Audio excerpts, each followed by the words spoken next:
considered cultural, but that are integral to the creative realm, such as video games and advertising.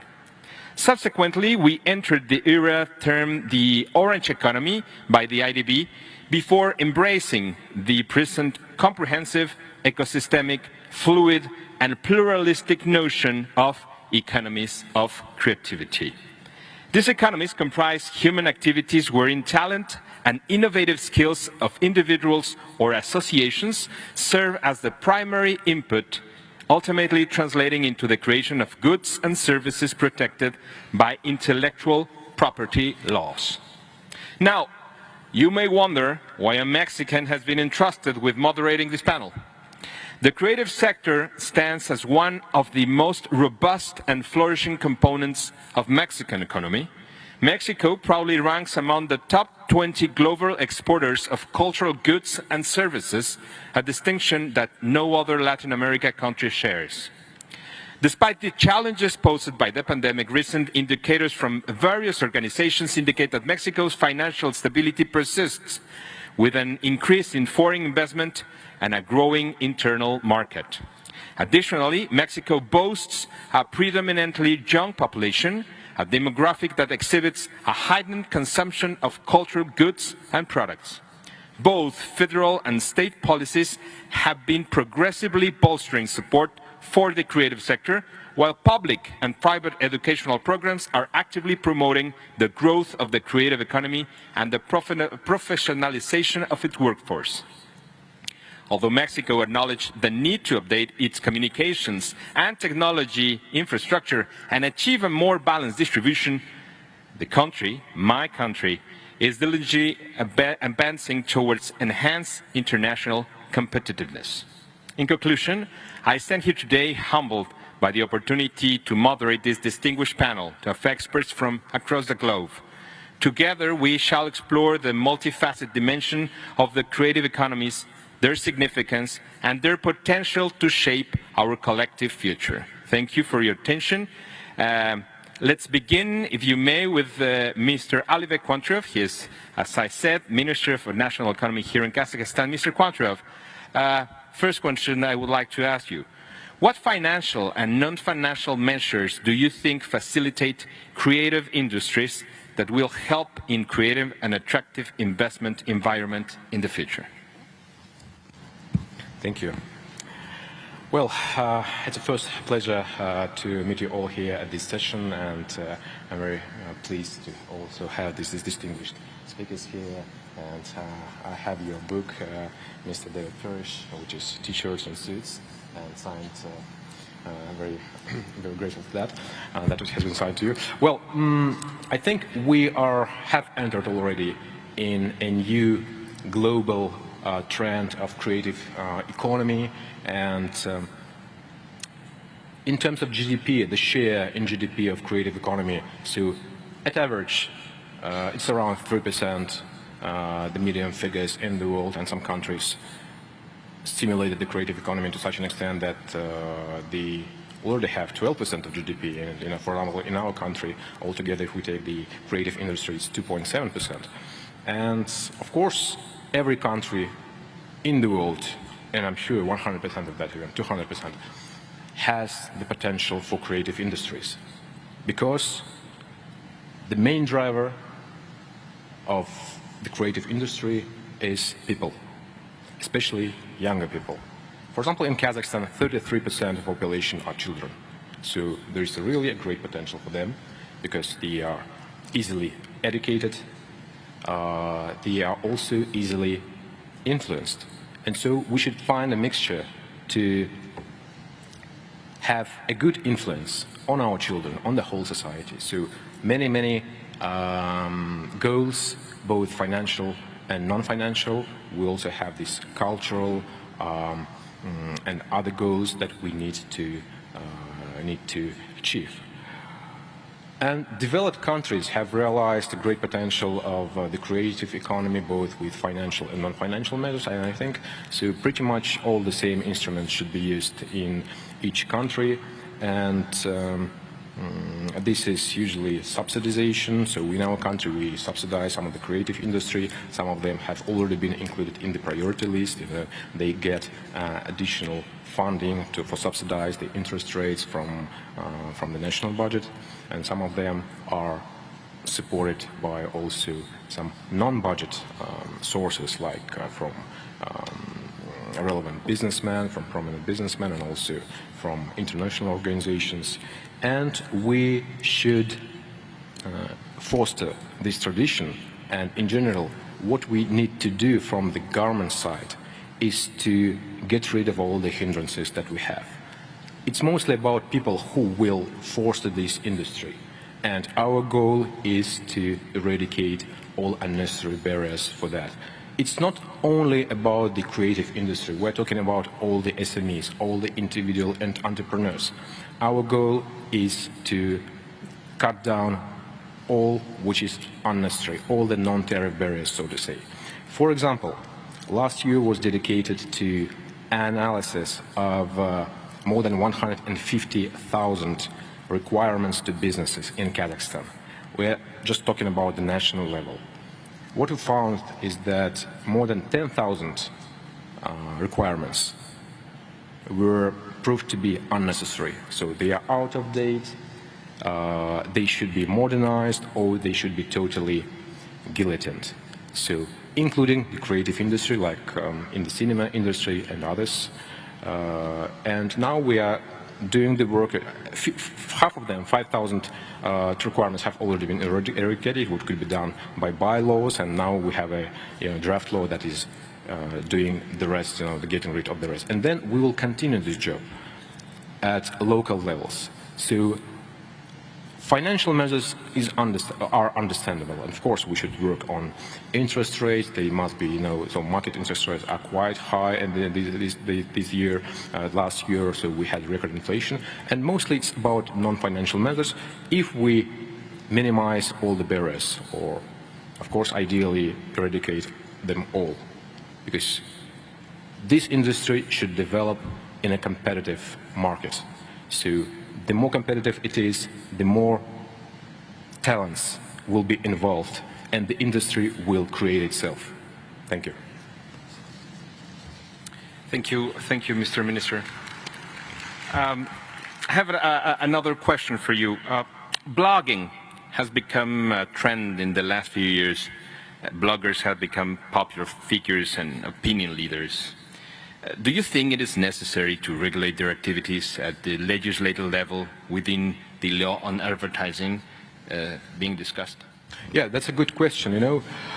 What I should say, it also concerns some part of bloggers, but also maybe some mass media. It's a global trend. It's fake news. And by the way, fake news is also being discussed at this forum. There was even a trend, last year in Germany when people started using less internet or mass media websites and other digital instruments, the news, to take information from, but bought more and more physical papers, newspapers, in order to evade the fake news trend. Unfortunately, we do have so.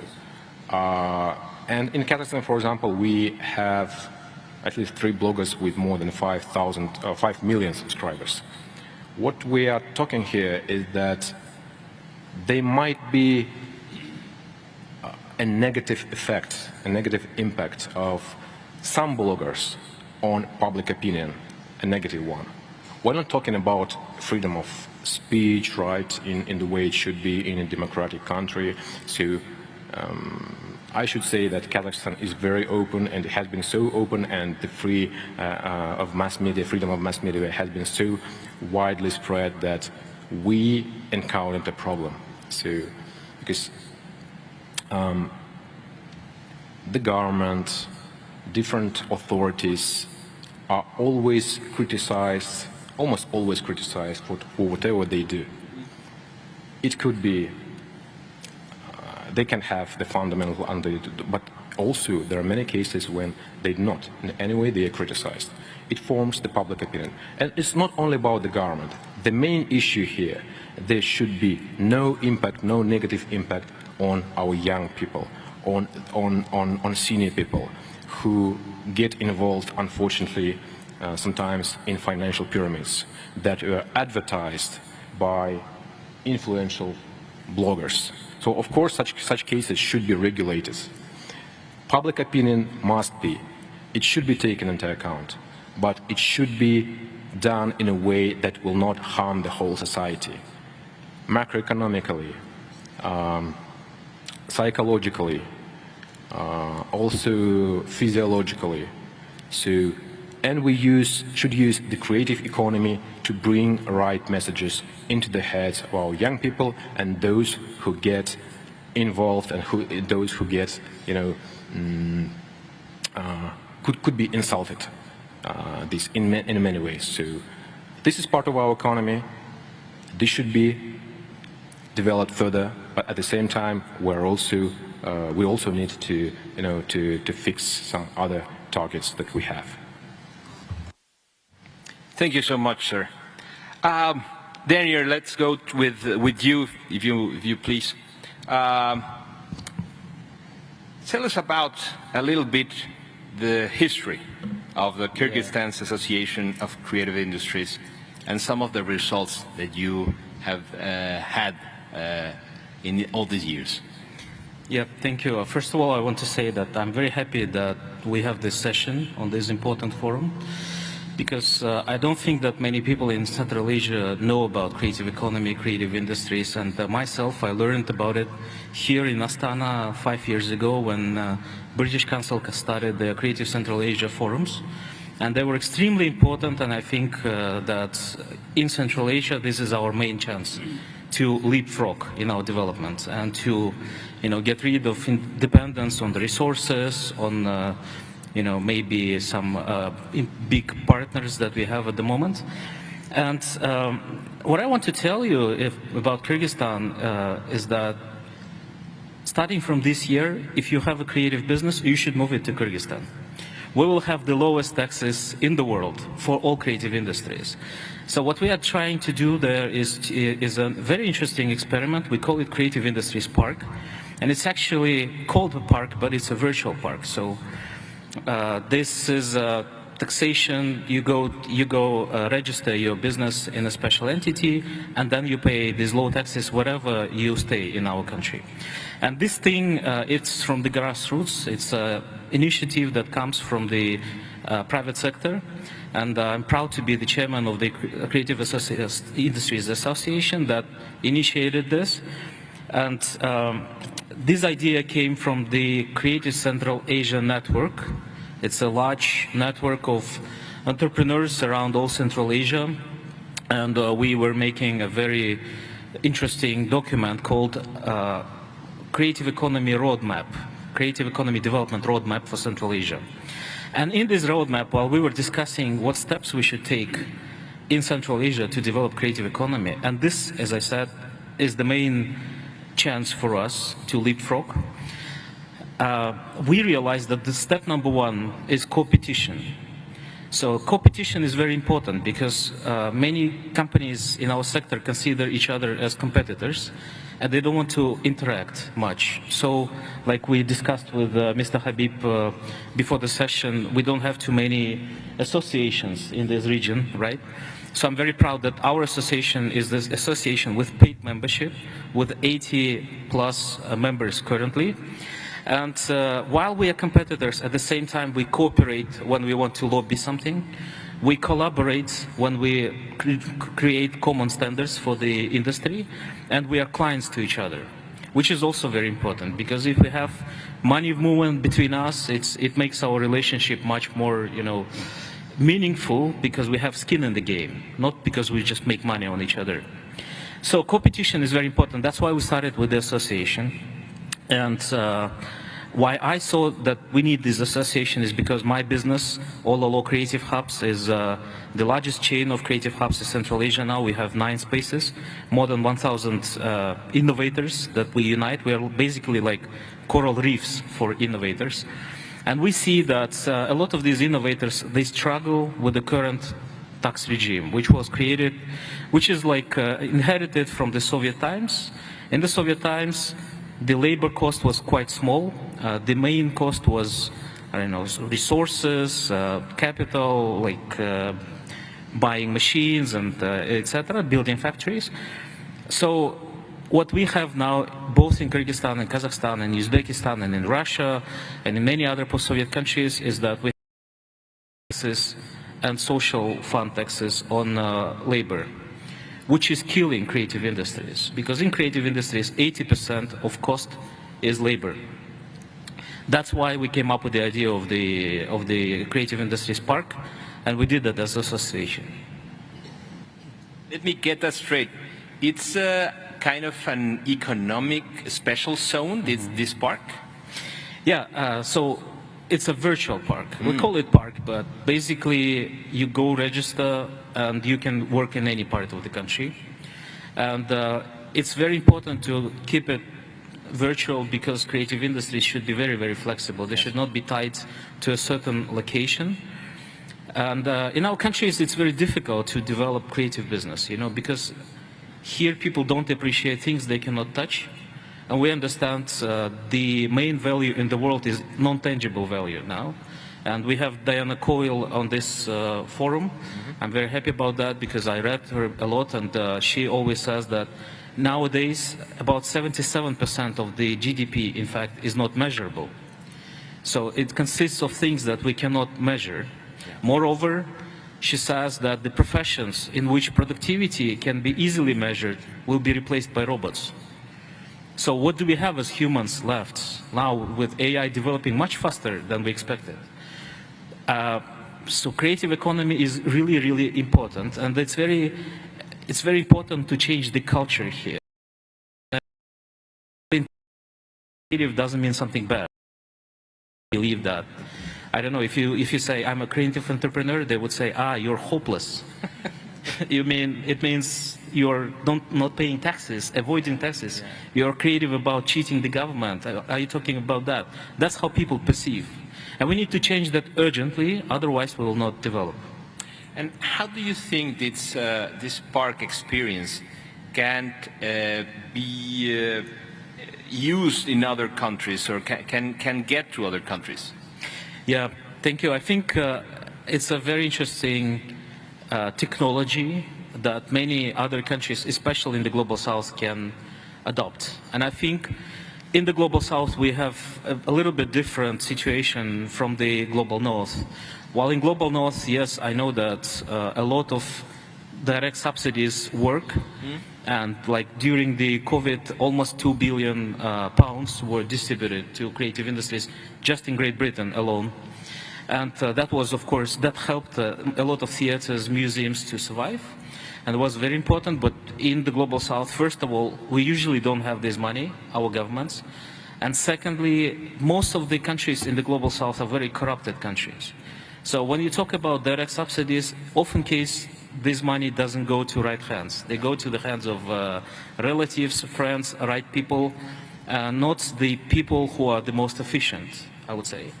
So I think Kyrgyzstan, being a very small country, we are just 7 million population, not a very big size country, and not too much to lose economically, really, because we are 6 times behind GDP per capita of Kazakhstan, for example, our neighbors.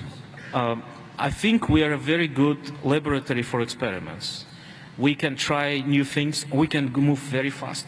I don't think there are many countries in the world where private initiative of creating a new law, new taxes, would be able to be lobbied within 2 years. And that's what we did in Kyrgyzstan. So now the law on creative industries park passed. The changes into taxation passed. We only are expecting one decree from the Cabinet of Ministers to be signed. Maybe it will be done next week. So it's very, very close. Everything is ready, just need to be signed. And then we'll start creating this thing. So until the end of this year, as I said, we'll have the best access for creative industries. It almost hits me like it's a startup public policy kind of failing fast and move on and be very agile and prove new things and have some that work and the ones that do not just toss it away. Yeah, thank you. You know, Kyrgyzstan is a very special country. We had 3 revolutions since gaining independence in 1991. So we are very agile. We are very anti-fragile, I would say, because we can survive, we can adapt. Last year we were invaded by a neighboring country. It was terrible. We had COVID, we had revolutions, as I said, we had looting. But the nation, you know, learned to be very, very horizontally tight. Like we have a population that helps each other a lot. We are very good in it, and we are very good in distributing information, technologies, new knowledge. As I said, it's also a very small nation. So I think the positioning of Kyrgyzstan in the future is a lab. Of our bigger nations will take our examples and move on. Like, for example, we had this special taxes for IT sector called High-Tech Park in 2011. And now Kazakhstan adopted this and created Astana Hub, which is even a better tax regime than in Kyrgyzstan. And I'm glad about that. I think as neighbors we should not be competing. We should be cooperating. We should be competing. Okay. Thank you so much, Senor. David, if you may, what are the emerging, let's go a little bit more general and global. What are the emerging trends and challenges in the global creative industries, and how can countries, do you think, can adapt to them to promote sustained and inclusive growth? That is the name of this panel. It's a good question, and I think that, I mean, first of all, we need to be clear what we mean by the creative industries. You explained, Salvador, in your introduction. And I found in my time that we've talked about the cultural industries and then the creative industries. And nowadays I tend to use the term creative and digital industries. And I think that's, in short, one of the answers to your question, the huge amount of digitization that's taken place. So the businesses and organizations I help range from theaters to computer games developers, kinds, publishers, film and so it's has certainly influenced all of those trends. And my background is in book publishing, and it's interesting, even in recent years, with the 2 books I've written, the first one, T-shirts and Suits, A Guide to the Business of Creativity, was written and designed as a paperback book. Subsequently, it became an e-book, and you can download it from my website, and also an audio book. But it is primarily designed as a paperback. I think it was only 7 years later that I wrote my second book, Chase One Rabbit, Strategic Marketing for Business Success, also written particularly for creative people. But this was designed actually as an e-book that you can read on your phone. So the structure is different, and it's broken down into small sections you can read in 5 or 10 minutes while you're waiting for a taxi, with some action points. Because our attention spans are becoming smaller, we want smaller, bite-sized chunks, and this book was designed primarily as an e-book. So that's one change, and it's also a paperback. As you can see, I'm holding a physical object, but that was, I wouldn't say an afterthought, but it was a second level, and also an audio book if you want to hear me reading it in my British accent. And another interesting thing about digitization, again using my book as an example, you want to back it, and it will say And you might imagine a huge warehouse with pallets and piles of this book ready to be sent out. Not at all. It's actually a digital file that they hold. So there's no physical production, there's no cost, there's no storage, until somebody wants to buy one copy, and then they can print one copy and send it to you. If somebody wants 1 million copies, I wish, then they could print 1 million equally quickly. So that's just one example using books as, of how digitization is happening. Another thought is that I was in New Zealand helping creative entrepreneurs. It's a very small country in terms of population, so they have to think immediately about export. Their businesses, even from the startup stage, have to think, how are we going to export? Whereas in bigger countries like my own country, UK or USA, you can develop your business for years just using the local market, and then at a later stage think about exports. And the easiest way to export is to export a digital product.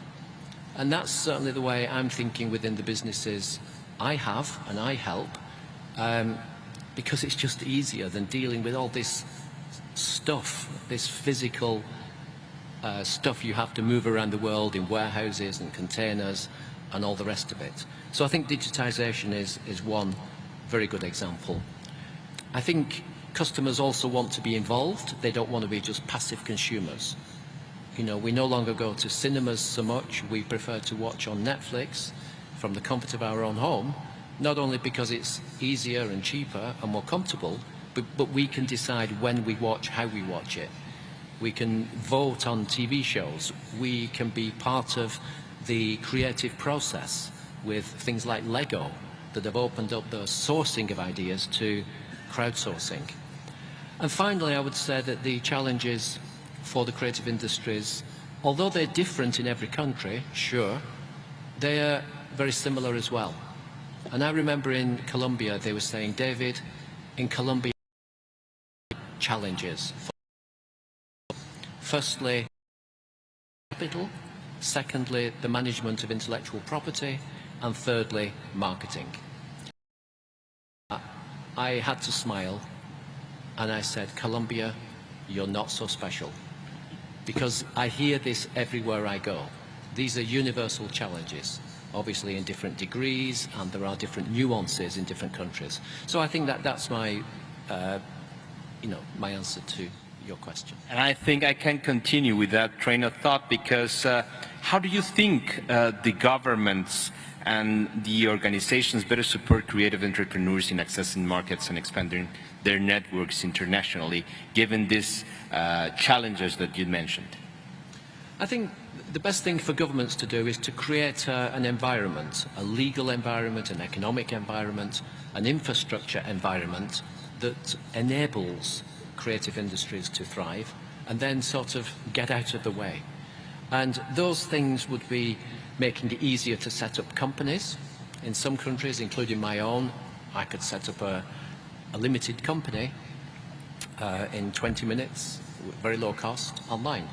In other countries, even in Europe, it's much more complex. So I think we should be able to set up companies in order to do business more quickly. I think tax breaks are great, and we've heard the pitch from Kyrgyzstan about how we should all go there because tax is reduced, and I think that's a great idea. Fewer bureaucratic burdens on exporters, and Britain has done the opposite actually with Brexit. You know, it's now much more difficult to export to Europe than it used to be, which is not a clever move in my view. And the other option to attract talent to countries is with these digital nomad visas. So a lot of creative businesses start with one person working online with their laptop. The place for digital nomads used to be Thailand and still is.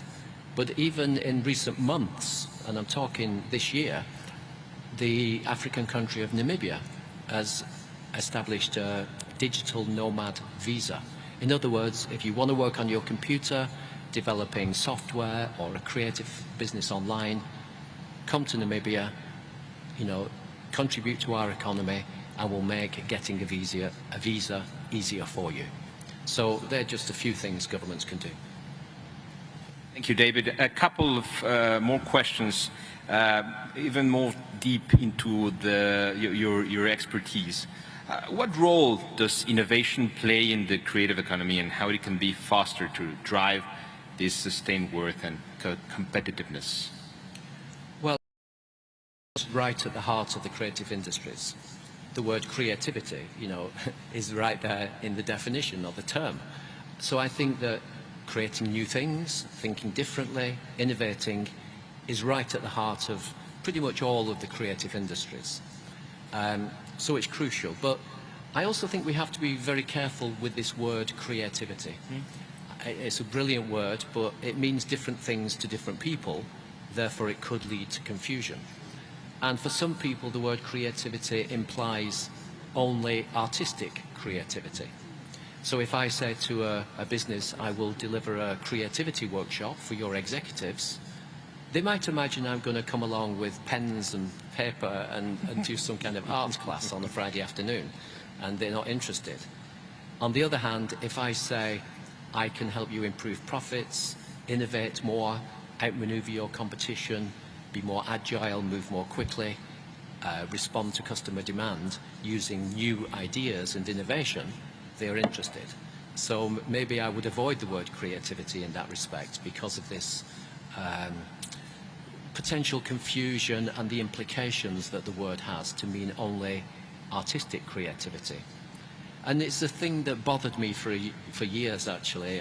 It niggled and it upset me how this word means different things to different people. So when I was invited to give a talk at TEDx in Naples, in Italy, I suggested we have two different terms for the word creativity. A new word, A creativity, using the letter A for artistic creativity. And we know what that is. That's the artists, the poets, the sculptors, the musicians, etc. That's very clear. But I also suggest we invent another word called I creativity, using the letter I, meaning ingenuity, invention, innovation.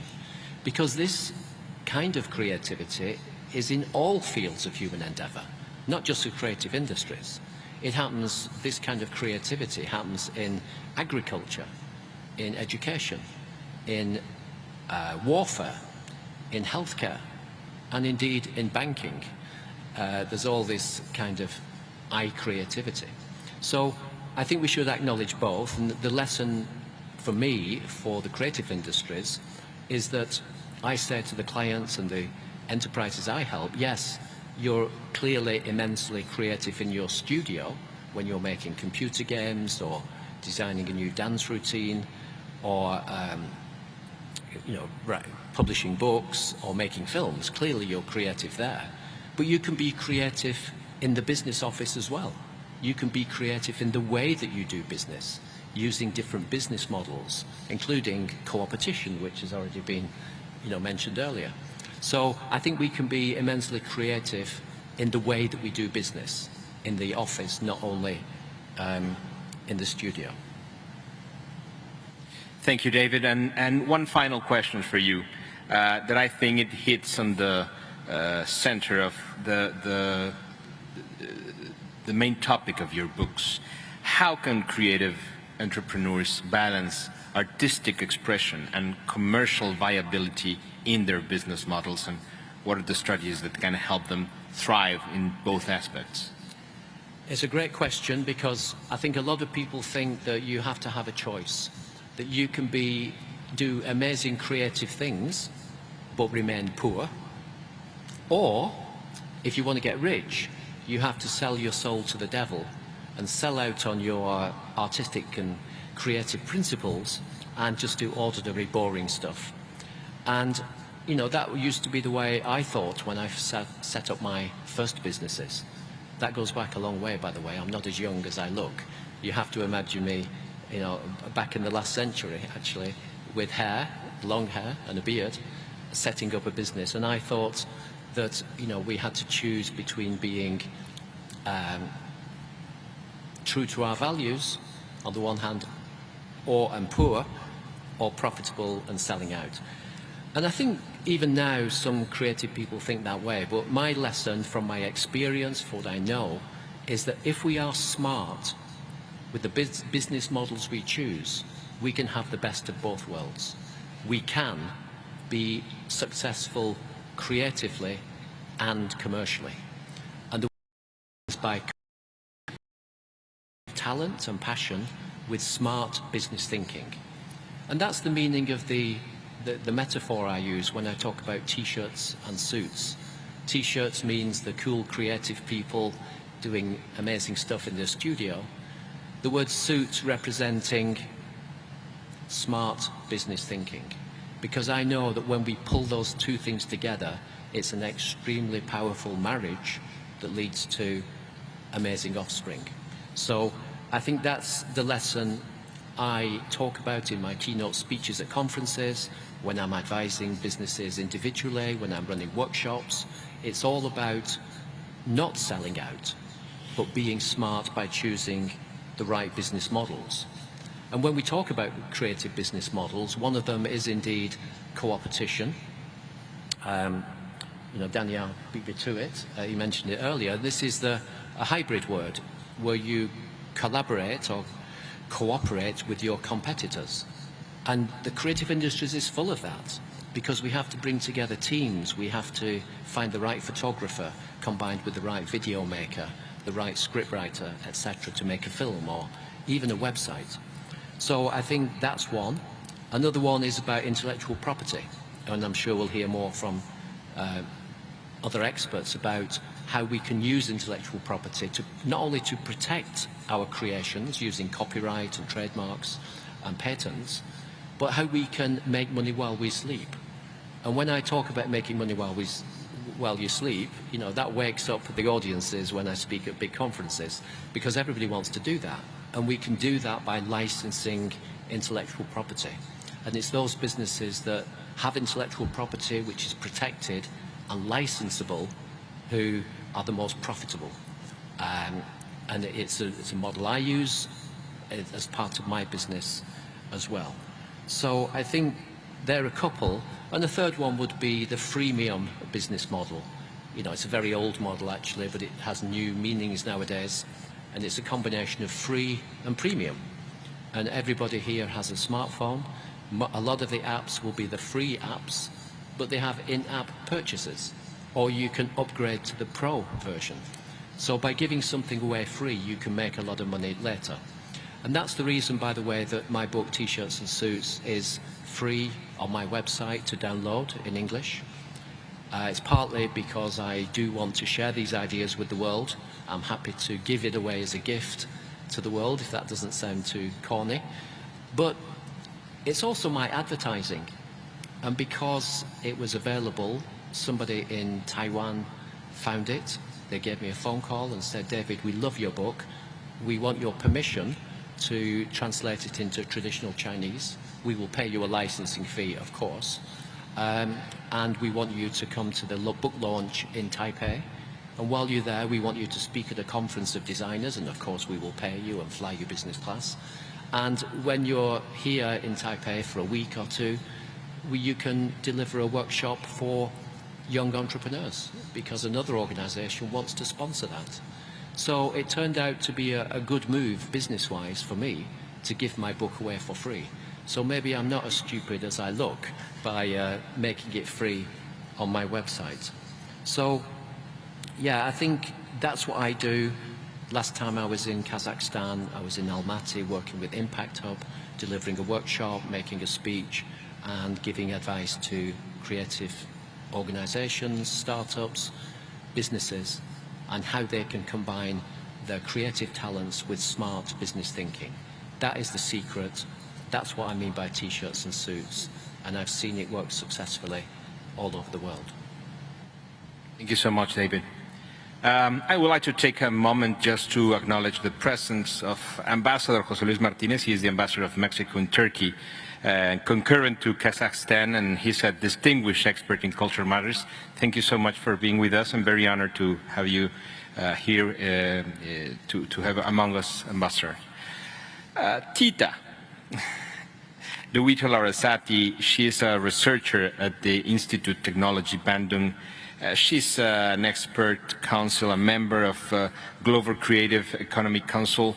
Tita, how has Indonesia's experience in development and implementing the creative economy's frameworks and policies has contributed to promoting sustained and inclusive growth in the economy? What are the lessons that we can learn from this approach that you have very thoroughly and worked in? Right. It has been a long journey, and we have a lot of changes and development, of course, because, well, as a nation, I think most of us did. We have been consuming and producing products and services based on human creativity, culture, and intelligence. But it was only when creative economy became a term that is included in the government structure that we start to think about how to implement it as policy methods and so on. In Indonesia itself, it was, I think it started to be official around the year 2009, where our Minister of Trade,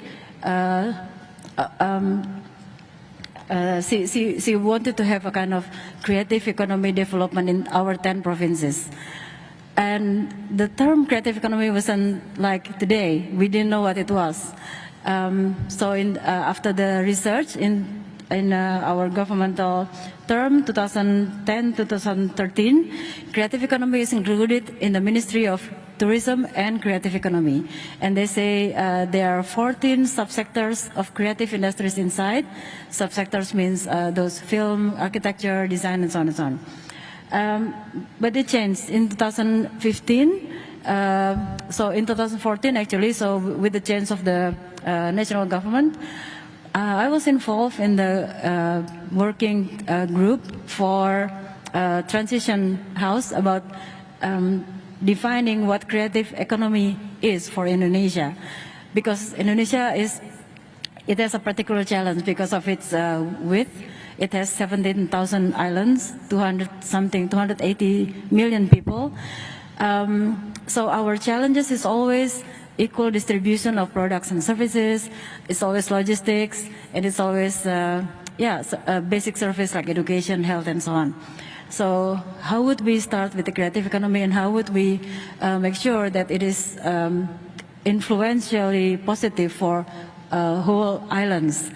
Of course, it's not easy. But then, when we set this concept in 2014, we tend to perceive creative economy as an ecosystem. So you don't talk only about the transaction part where you sell products and so on, but you also talk about the capacity of human resources. You talk about the facilities that they should have if they are to be involved in these industries. So you need education, you need association, maybe you need spaces, you need financial support to grow and so on, where you produce these products and services of creative economy, and then you deliver it to the healthy market, including also not only the transaction, but also the awarding and so on. And you have the research and development part, where the people can also view their capacity. So that's why in 2015 to 2019, Creative Economy Agency was set, so it's separated from the ministry, and they have the ability to arrange their own programs. But then in 2019, it is back combined with Ministry of Tourism up to today, and it has now 17 subsectors. So with all those changes up at the national level, at the sub-national level, province, cities, regencies of Indonesia, they don't right away have the straight line of command. So you can have the ministry, but then at the city level, maybe you have different perception of how it is. So you can imagine it can be really chaotic if you don't have a local, say, agency or local communities that are really strong in this sense. we only have the national bill on creative economy in 2019. So it was quite late because we produced the roadmap strategic planning first in 2018. So after that, we follow of course, it's the highest hierarchy for bills. So we follow the creative economy bill that actually a bit make a distinguish between creative economy and culture, because we also have culture bill. And for creative economy, we say it's all products and services with added value of and most likely is influenced by the advancement of technology. So that's the plan that we are following up to the level. But then Indonesia is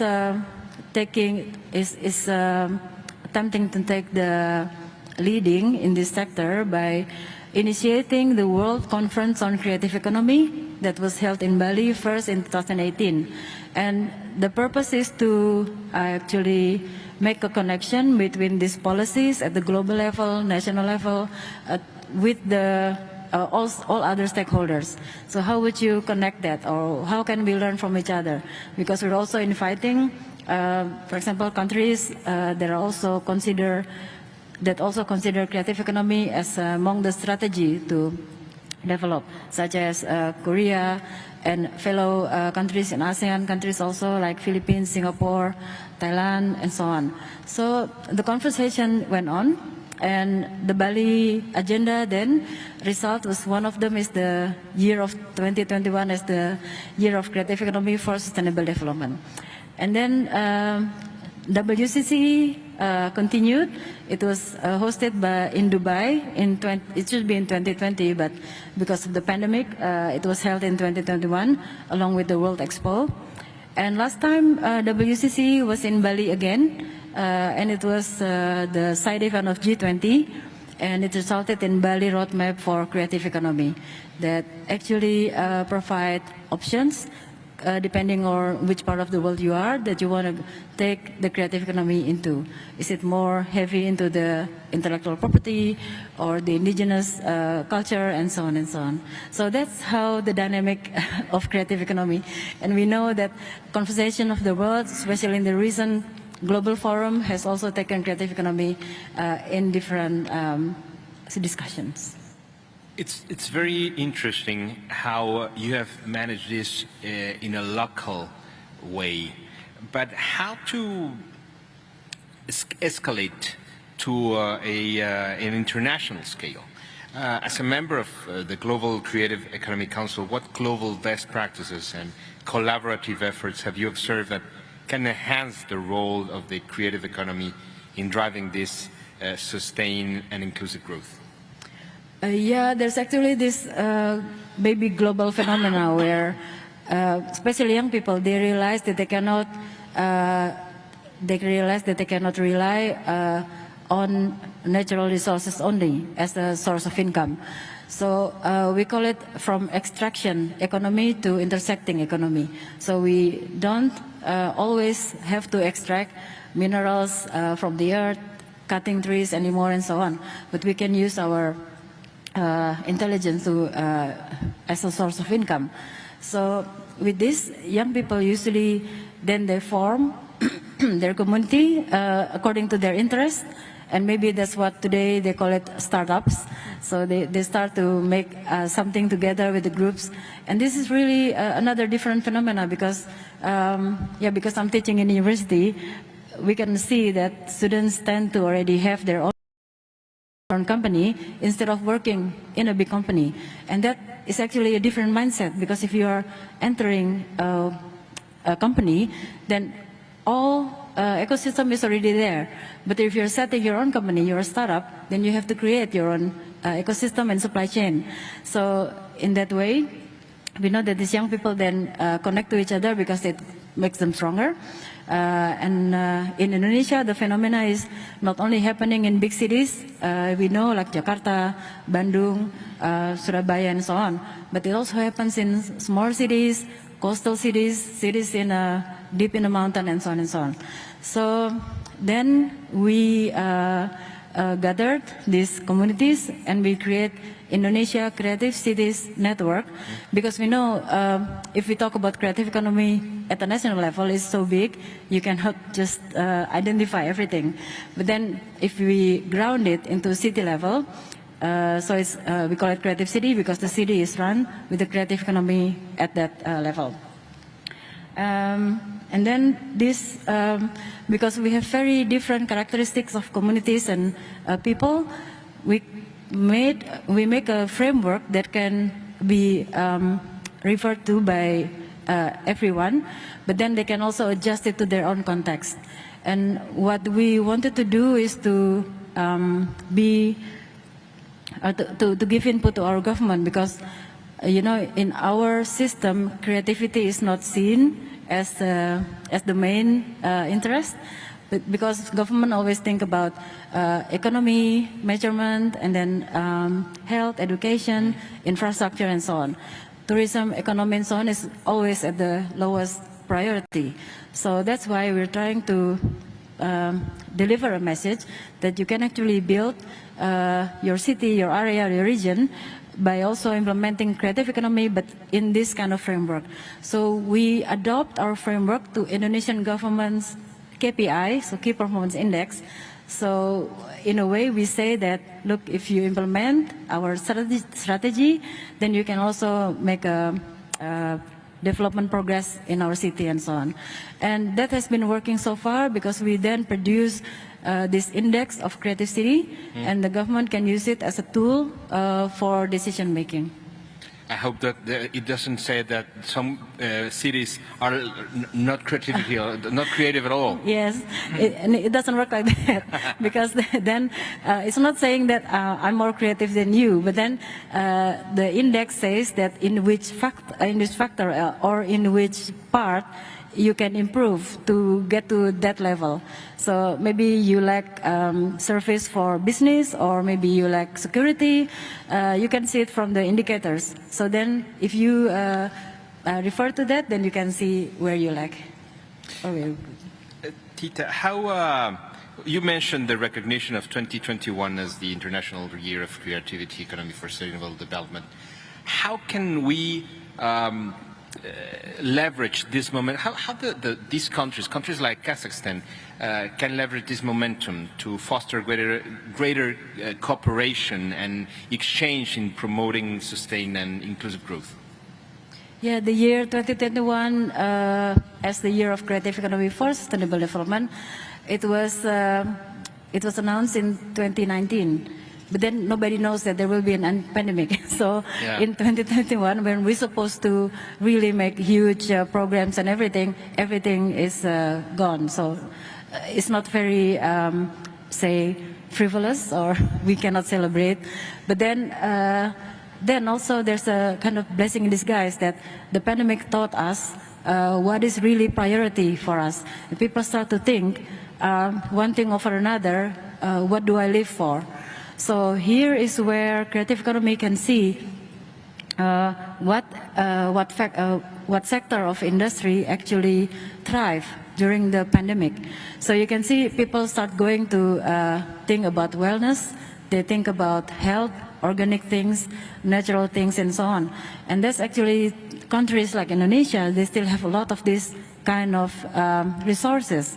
So after the pandemic, so in 2021 onwards, we tend to build on businesses that has to do with everything natural. So every day you go, since you wake up and you sleep again, you go through the day with choices that makes you healthier instead of otherwise. So there are lots of, say, change of mindset, change of lifestyle.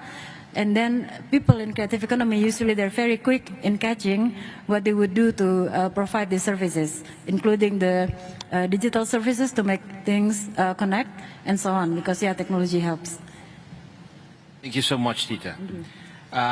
Let's move, last but not least, Mr. Habib Hassan. He is the Director for the Division for Transition and Development Countries at the World Intellectual and Property Organization. Mr. Hassan, what are some of the challenges faced in protecting intellectual property rights in the digital age, and how can they be addressed to foster a supportive environment for the creative economy? Thank you very much, Salvador. First, I want to follow what the distinguished speakers actually talk about, mostly about creative industries and economy. And before that, I just want to brief you a little bit about WIPO, World Intellectual Property Organization, which is UN agencies based in Geneva. And with this, so generally WIPO, we promote the product and use of intellectual property worldwide. And especially the economical importance of IP, which we are talking right now, including creative industries, I need to open it a little bit, which is, I think, more than what we think. Maybe to start with, like S&P 500 companies, and the 85–90% of these companies, the value of 85 and 90% of these companies, coming from the intangible assets. So they're coming from their patents, designs, creative, outputs. It was like 30–40 years ago, it was the other way around. So that time it was like 15–20% of their value was coming from intangible assets, and 80% of the value of these companies was coming from tangible assets. Now it's the other way around. So it is that important, this what we are talking. It's the future of each country, what we are talking about. Very recent, there is a very recent study was done at the European Union Trademark and Design Office in Alicante with the European Patent Organization. It was just completed very recently. And it's in Europe, which is almost maybe most developed part of the world, IP-intensive industries, they are generating almost, including creative industries, 40% of the employment is generated by IP-intensive, industries. And also, again, in Europe, 50% of the GDP is being generated by IP creative industries. And plus, the people who work for these companies, they earn 40% more than for the other regular companies. So this IP and this creative industries is that important. And I just want to follow the President Tokayev said yesterday, which is very, very important. He said Kazakhstan last year increased the export almost 30% export of Kazakhstan, and which is of course very good. Let's say Kazakhstan makes around $90–100 billion exports. And the oil and gas, and the export value for oil, per kilogram, is around $1. Let's say Kazakhstan in 10–15 years targets to increase the export 3 times, $300 billion. And with that value added per kilogram with $1 or $1.5, you need to increase your production capacity 3 times, which is impossible. Even if you do it, you cannot find the market to sell your oil or your gas. Then the right way to do is, of course, to increase the value added per kilogram. If you have innovation, if you put, of course, with the right strategy, you create per kilogram not $1 but $5. With the same amount export in terms of weight, you can create $300, $400, $500 billion. So this is one of the very, very important part of the IP, which still we don't get it. Give an example from Europe. And also I talked with David regarding like start companies. If you don't count the big corporate companies, the start companies, they use almost less than 10%. They know the importance of the IP. How you can use IP as a catalyst to scale up your business, to create new jobs, and to so-called to use it for the economic growth of the country. So there are a lot of things to be done there in terms of awareness. And in WIPO right now, in WIPO, what we are doing is we are a technical agency. WIPO is a technical agency, but we want to move now WIPO to more like development agency. And in all our projects and activities with member states, we are transferring this from standalone, one-time standalone activities to more medium and long-term and impactful so-called project-based activities. And to do this, of course, when we say, maybe even if I ask in this audience, what is IP, what is patent, trademarks, most of them, I am sure that maybe there are some experts, but the awareness level is very low there. So this is some kind of like mystic, term. So one of our priorities is to demystify IP, that everybody can understand IP.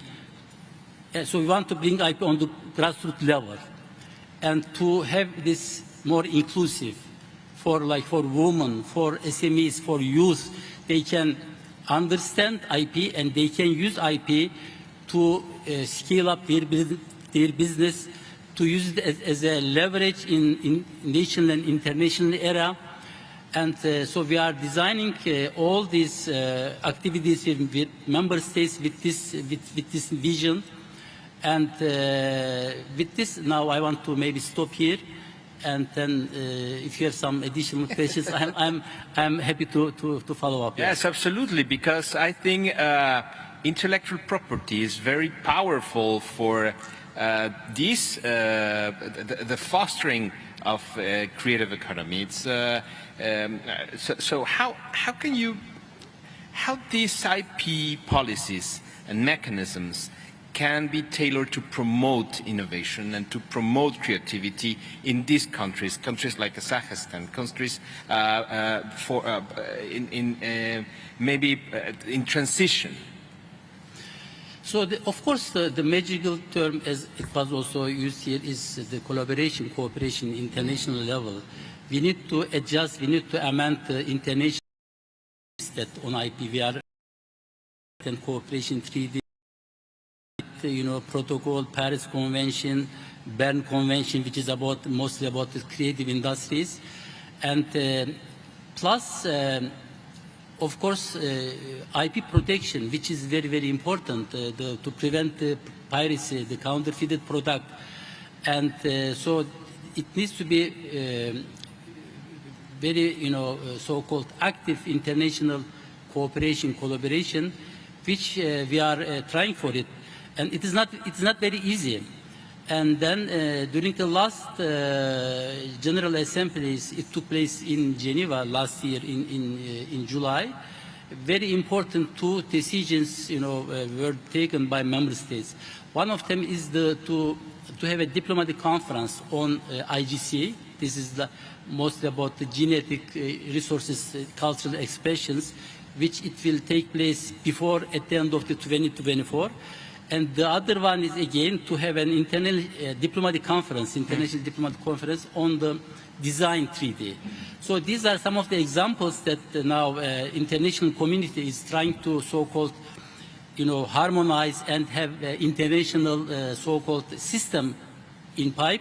So we can use the benefit of IP, and we can use IP to create jobs and, of course, to increase the GDP of the whole world.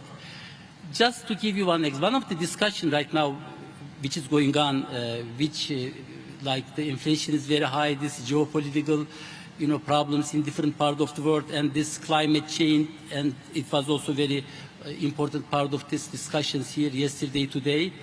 And can we have in the medium and the long term innovation-based sustainable development? This is very, very important because there are some signs that in the recent years we don't have so-called groundbreaking inventions. Most of the inventions we have, they are like more technology adaptations. And this, and with this increasing inflation and the geopolitical instabilities and regional problems, and there are some reports and some people think that maybe in the medium term and long term, we may have problem regarding having a sustainable, innovation-based sustainable economic development, which is of course very, very bad for the future of the whole world. And but on the other hand, there are some discussions with the digitalization and with the AI. Maybe we will talk about that a little bit later. The human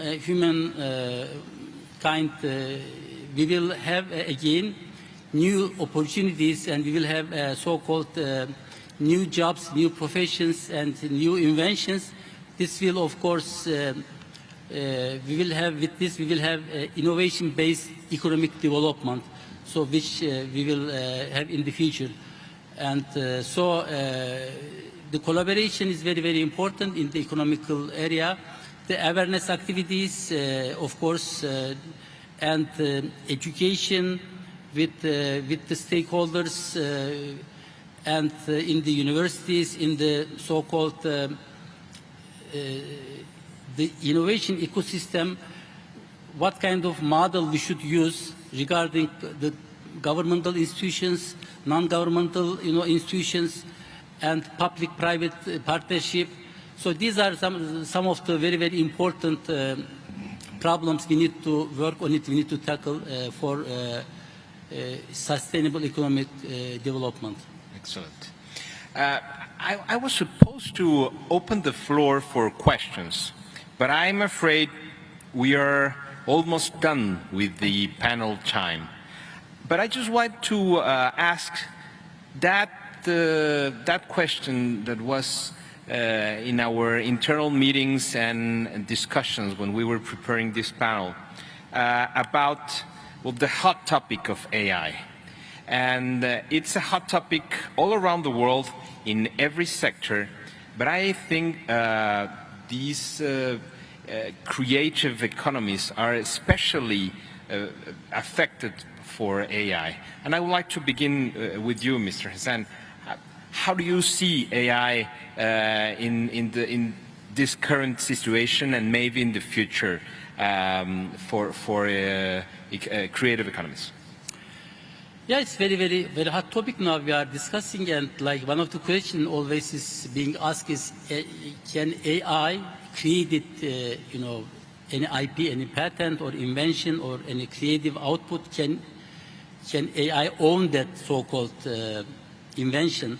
And there are some court rules now, even in states in different parts. I think I remember in New Zealand, AI cannot be owner of the so-called any creation, any patent, any invention. But in WIPO, in WIPO, we have yearly, time-to-time conversations on these hot topics. Like in the past, we had on the frontier technologies, we had very recently, at the end of the March, we had on the metaverse. For this one, for generative AI, in September, we are going to have it will be hybrid format. In Geneva, we will have this conversation, and all the experts from around the world, they will come to Geneva, and maybe with some of them virtual participation. This topic will be discussed, and I think we need some rules and regulations to so-called to adjust and to work on this AI, that we can use it for the benefit of human beings. Yes. And we should be also careful about that. Yes. The question is open to all the panelists, but Tita, you mentioned sometime about the future of work, and then you passed also this subject, please. Before that, may I acknowledge the presence of our ambassador as well. We have Indonesian ambassador for Kazakhstan, Mr. Fajrul Rahman there. Thank you for being here, sir. So, about AI, as in with other new technology that human being face, there's always risk, there's always opportunities, and you mentioned about, yes, because within the context of creative economy, because we at the global level has been trying to push in these issues as one of the main issues that can be put on the table along with other economic sectors. So starting in G20 in Riyadh 2020, there's already with Urban 20, policy recommendation called Inclusive Creative Economy and the Future of Work. And there, the argument was that young people who are mostly, especially in the global south, we are still dominating, they should be able to face the future by also utilizing this technology, but in a balanced way. So they tend to be generation that are agile, but they should be also resourceful, because otherwise, because I mentioned it earlier that we are in a very many thousands of islands, and sometimes you get the technology, but you don't get the mindset yet. And that's the dangerous thing. So people can use you.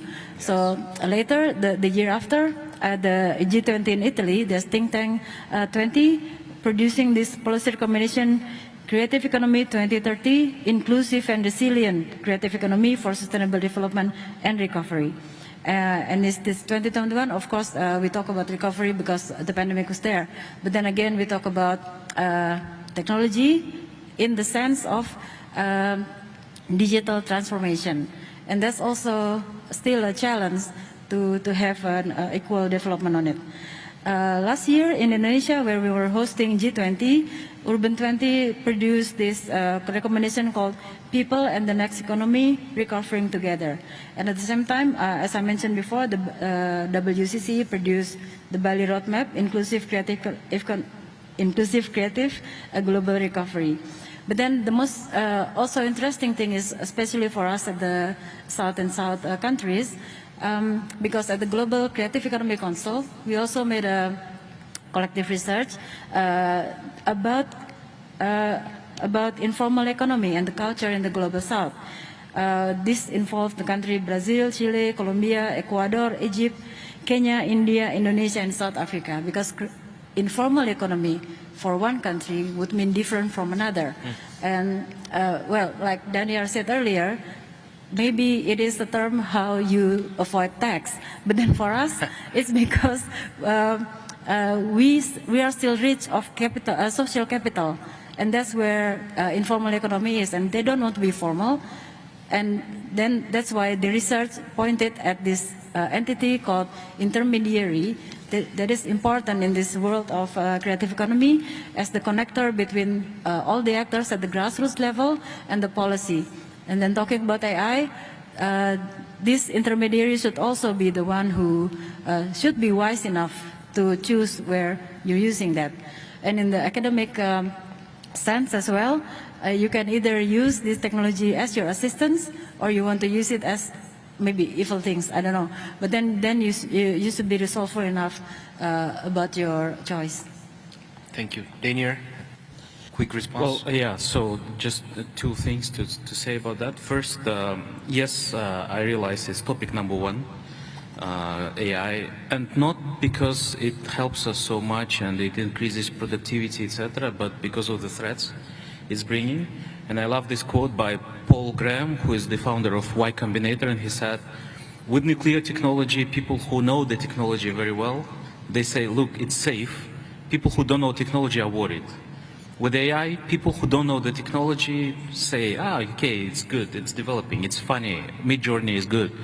But people who really understand the technology are very worried. And first of all, we need to talk about AI alignment, and we should talk about it a lot, because without it, the threat is real, and we're not talking about, tens of years. I think it's too late to discuss the future, like what will happen in 20 years. We should be discussing what will happen until the end of this year. I think by the September, when you have this conference, we'll have a totally different world with this AI. So it's not clear how to build a program even now, because something may come up in August, which we don't expect at all. And point number two, I think it's very important now to realize who we are as humans. I think we are, at the same time, while we're developing technologies, AI and all that, it's very important to understand what really makes us valuable as the inhabitants of this planet. And I think we'll have more and more businesses like human-to-human businesses, human-to-human interactions. This will be a true luxury. The fact that we are sitting here today and we can talk face-to-face is already a luxury, and we just need to appreciate it more. Absolutely, Daniel. David, if you would like to react to something? Yeah, just briefly. I mean, as we all know, AI will change the world, especially when it comes to things that computers and AI are very good at, sort of algorithms and methodologies. So I think of the family doctor. A lot of what family doctors do is analysis. Why does your leg hurt? Could it be this? Could it be that? No, yes. And they narrow it down and end up with a prescription. I think AI can do that, but it's going to be able to do that much more quickly. But again, it comes back to what are humans good at that AI isn't so good at, and that's the human touch. So it's what in medicine they call the bedside manner, the compassion of the doctor in explaining to you carefully but clearly what is the matter, what you must do. And I think, I've been thinking of this in relation to my creativity workshops. People think that generating new ideas is just a human thing, human ingenuity, imagination. You go in the shower in the morning and you come out with a brilliant idea, and that does happen. But in my workshops, I use methodologies. For half a day in a group, we can, by using certain games and certain thought processes, we can generate 100 new ideas. So maybe AI will do that in the future. But I think we then, in the second part, need to make human judgment about which ones of these ideas are feasible. And then we narrow it down. After having lots of fun generating 100 ideas, we use logic to narrow it down to one or two. And that's where judgment comes in. Is this true to our values? Is this something that our company should do? Is it something we want to do? And as we discuss those things, there's a lot of human interaction and emotional intelligence in how we deal with people within a team. So I'm just figuring out, whether I've still got a job in terms of the creativity and idea generation workshops and then putting those into practice. I think I have for the moment, but who knows? Excellent, David.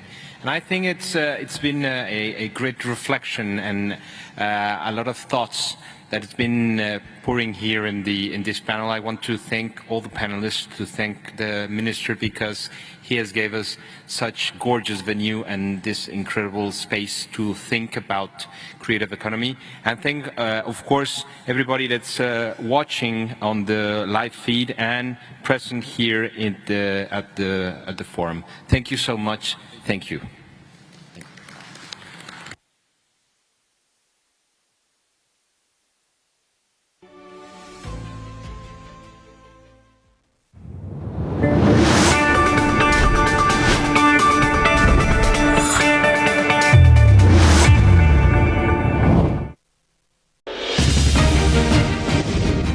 Астана халықаралық форумы 8-9 маусым күндері Елордада.